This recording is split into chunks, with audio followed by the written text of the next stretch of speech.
As of 7:45 po ngayong gabi, narito po ang partial at unofficial na bilang mula sa Transparency Server. 94%, 95% po ito ng mga boto. Number 1 sa pagka-presidente, Duterte. Number 2, Rojas. Number 3, Po. Number 4, Binay. Number 5, Miriam Defensor Santiago. Doon naman po tayo sa pagka-vice-presidente. Lamang pa rin si Leni Robredo.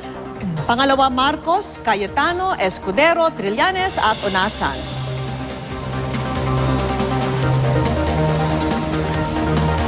Samantala, para sa senador, nangunguna po si Drilon, pumapangalawa Villanueva, pangatlo Soto, pang-apat Lacson, pang-lima Gordon, pang-anim Zubiri, pang-pito Hontiveros, pang-walo Pacquiao, pang-siyam Pangilinan, pang-sampo Gatchalian, pang-11 Recto, pang-12 De Lima, pang-13 Tolentino, pang-14 Osmeña, at pang-15 Romualdez.